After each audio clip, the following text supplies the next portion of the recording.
अस्सलाम वालेकुम, this is me Aqeel Yusuf from ever property and builders. I hope आप सब खैरियत से होंगे। काफ़ी लोगों की मेरे पास क्वेश्चंस भी थे, क्यूरीज भी थी कि एक ऐसा टॉपिक बनाए कि हमें इस टाइम के ऊपर किसी हाई राइज वर्टिकल बिल्डिंग में अपार्टमेंट खरीदना चाहिए, शॉप खरीदनी चाहिए, या फिर हमें कोई घर वगैरह खरीदना चाहिए।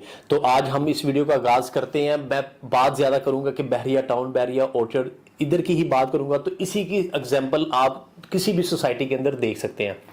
चलें वीडियो स्टार्ट करते हैं। अब सबसे पहले बात करते हैं घरों का।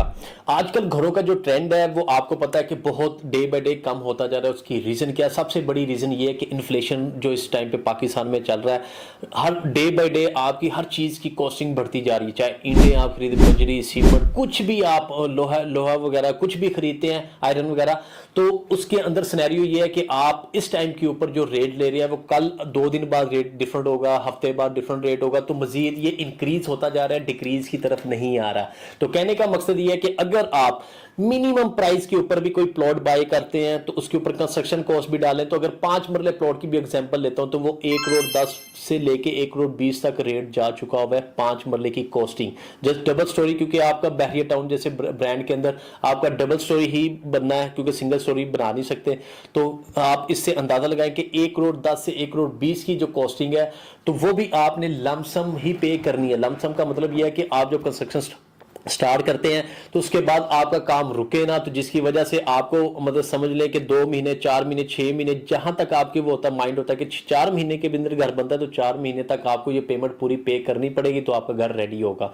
इसमें ग्रे स्ट्रक्चर मतलब कि इसमें फिनिशिंग करते करते फिर आपके मजीद अगर फिनिशिंग के अंदर भी अगर आपका थोड़ा सा वो, आपको पता है कि आजकल जो हमारे अक्सर वो जो ठेकेदार भी होते हैं वो बताते हैं कि आपने इतना खर्चा किया तो थोड़ी सी ये चीज़ें, एक्सपेंसिव चीज़ें ये लगा लें, वो लगा लें, कर लें, तो वो 1,10 का जो आपने बजट बनाया तो वो भी 1,20-25 तक चला जाता है। 10-15 लाख तो एक्स्ट्रा आपका ऐसे ही चला जाता है कि आप कहते हैं चलो अब मैं इतना पैसा तो लगाया ही है, अब मजीद लगा लेता हूं, मैंने आप खुद रहना है तो इस कोई मसला नहीं है। ये सबसे बड़ा इस टाइम पे जो इसमें नेगेटिव पॉइंट है वो यही है कि इस टाइम के ऊपर कि आप कोई भी कंस्ट्रक्शन वगैरह अगर करना चाह रहे हैं तो इस टाइम पे नहीं कर पाते, क्योंकि उसकी रीजन कि 1,10-20 लाख रुपए आपके पास होगा तो आप कर सकेंगे, नहीं तो आपका प्लॉट वहां पे पड़ा है। और प्लॉट की इस टाइम पे जो वैल्यू चल रही है आपको भी आइडिया है, वो माइनस में रेट जा रहे हैं। जो रेट आपने 50 लाख अगर प्लॉट लिया था वो अब सेल करने जाएंगे तो आपका 40-42 लाख से ऊपर सेल नहीं हो रहा। तो ये घरों का एक सिनेरियो है जो आप खुद से बना के रहना चाह रहे हैं तो वो तो पॉसिबल आजकल बहुत मुश्किल है, पॉसिबल ही नहीं है। दूसरी चीज ये है कि कुछ डेवलपर्स हैं।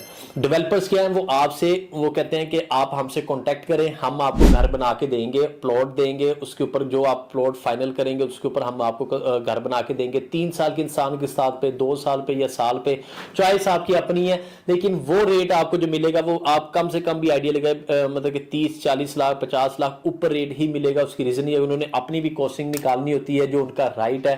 राइट इस सेंस में बोलता हूँ कि उन्होंने अपनी पॉकेट से वो आपको पहले बना के देना है, आपसे कुछ अमाउंट लेनी है। मतलब सपोज करें कि आपसे 50-60% अमाउंट लेके उन्होंने काफ़ी हद तक आपको प्लॉट आपके नाम पर ट्रांसफ़र करके, और उसके अलावा मतलब कि आपकी कंस्ट्रक्शन वगैरह भी मतलब कि उन्होंने ग्रे तक रेडी करना होता है। तो मतलब उनके अपनी पॉकेट से पैसे लग रहे होते हैं, जिसका वो आप समझ ले कि प्रॉफिट लेते हैं आपसे, कि आपको जब बना के देंगे तो वो प्रॉफिट जो रेशो जो आपको भी पता है कि उन्होंने रखनी होती है, जिसके अंदर कुछ भी मसला, कोई भी मामला तो वो उन्होंने देखना है। आपकी इसमें कोई भी रिस्पॉन्सिबिलिटी नहीं है, आपने जस्ट पेमेंट करनी है जो टाइम पीरियड आपको दिया जाएगा।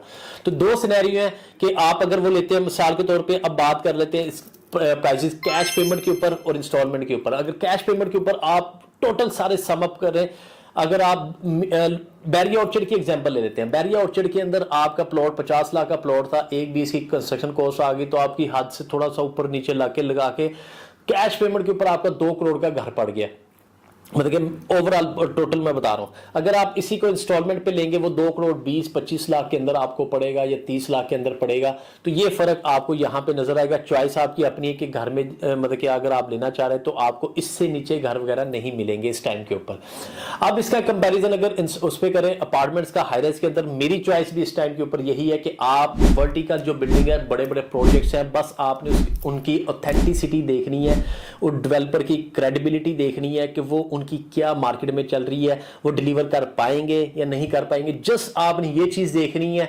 तो इसके लिए हम आप बैठे हुए हैं, तो आपने हमसे कांटेक्ट कर लेना, हम आपको बताएंगे कौन सा डेवलपर किस सिनेरियो पे, किस मतलब उसकी क्रेडिबिलिटी क्या है, किस सिनेरियो पे काम कर रहा है और कितने प्रोजेक्ट्स उन्हें डिलीवर कर चुके हैं, ये हमारे पे छोड़े, हम आपको बताएंगे उसमें कि कौन सा आपका राइट डिसीजन होगा, कौन सा रॉन्ग है। समटाइम ये होता है कि कुछ ऐसे डेवलपर मार्केट के अंदर बैठे हुए हैं जो मतलब कि आपसे सेल परचेज करी, मतलब सेल करते जा रहे हैं, अपार्टमेंट बिल्डिंग्स पे बिल्डिंग बेची जा रहे हैं, लेकिन उनका कोई अता पता नहीं कि कल को डिलीवर होंगे नहीं होगा, कोई सिनेरियो पता नहीं है। तो हम आपको यही सजेशन देंगे, इसके लिए आपने हमसे कॉन्टैक्ट लाजमी करना है कोई भी डिसीजन लेने से पहले। अब हाई राइज के अंदर मैं बात करूं, वहां पे अगर आप कोई अपार्टमेंट खरीदते हैं तो वो सबसे बड़ी बात यह है कि बिल्डिंग्स बन रही हैं। मैं ज्यादातर सजेशन वही दूंगा जो अंडर कंस्ट्रक्शन प्रोजेक्ट्स हैं, चाहे वो बेसमेंट बन रही है या ग्राउंड फ्लोर पे है, फर्स्ट फ्लोर पे है, जो भी है व्हाटसोएवर, जहां पे भी वो है, लेकिन आपको नजर आ रहा है काम होते हुए, तो उसके अंदर आप इन्वेस्टमेंट करें। उसकी रीजन ये है कि जो बंदा इतना पैसा लगा के, करोड़ रुपए लगा के प्लॉट बाय कर रहा है और उसके ऊपर कंस्ट्रक्शन कर रहा है, तो वो मैक्सिमम चांसेस ये है कि वो आपको डिलीवर करके भी देगा। लेकिन उसके बावजूद मैं आपको बता रहा हूं, फिर भी आपने हमसे कांटेक्ट करके उसकी इंफॉर्मेशन लाजमी लेनी है। अब यहां पे अगर देखें, बड़ा प्रोजेक्ट पकड़ रहे हैं, कोई भी ले रहे हैं, उनका सिनेरियो क्या, कोई 3 साल के इंस्टॉलमेंट प्लान पे दे रहा है, कोई 4 साल के इंस्टॉलमेंट प्लान पे दे रहा है। इसमें आपको बेनिफिट क्या है, आपको लमसम जो कैश आपको मतलब कि एक बार ही पे नहीं करना पड़ेगा, मतलब कि हार्ड कैश जो आपके पास सेव पड़ा हुआ है, आपने फौरी तौर पे सारा नहीं देना, आपने इंस्टॉलमेंट के ऊपर देना है। उसमें डाउन पेमेंट आपको देनी पड़ती है, फिर उसके बाद आपकी किस्तें वगैरह स्टार्ट हो जाती हैं। अब वो क्या, आपको दो बेनिफिट क्या होते हैं, एक तो ये है कि आपका जो हार्ड कैश जितना भी आपके पास पड़ा होता है सेविंग में, वो आपको एक दफा से नहीं सारा देना पड़ता। कोई भी आपकी और जरूरियात होती है आप वहां पे यूज कर सकते हैं, इंस्टॉलमेंट पे आप इजीली पे करें। सबसे बेनिफिट तो ये है। दूसरा बेनिफिट ये है कि देखिए, इंस्टॉलमेंट के ऊपर आपकी एक चीज जब फिनिशिंग की तरफ जाती है, एक चीज बन जाती है, तो उसके रेट आपके डबल से ट्रिपल रेट वहां पे हो जाते हैं। जो इस रेट पे आपने लिया होता है उस रेट पे, और जब तक आपका ये फिनिशिंग की तरफ जाएगा तो उस रेट में काफी फर्क आपको नजर आता है। तो ये आपको बेनिफिट भी है। इसमें माइनस का रिवर्स नहीं है, मतलब माइनस का अगर आप देखें, मैंने जैसे प्लॉट की एग्जांपल दी थी, प्लॉट आज बाय करते हैं 2-4 साल और 5 साल बाद आपको फिर वो 5 लाख दे दे, 10 लाख दे दे फायदा, तो उसमें मेरे ख्याल में ये इन्वेस्टमेंट नहीं बनती। जबकि अपार्टमेंट के अंदर ये है कि आज आपने अगर 15,000 पर स्क्वायर फीट रेट पे लिया है, तो जब तक आपका ये फिनिशिंग की तरफ जाता है 25,000 पर स्क्वायर फीट रेट हो जाएगा, तो ये 10,000 पर स्क्वायर फीट रेट के साथ जो डिफरेंस होगा, तो आप खुद अंदाजा लगा सकते हैं कि आपको कितने प्रॉफिट, मतलब कि आप 40 से 50% प्रॉफिट में चले जाते हैं।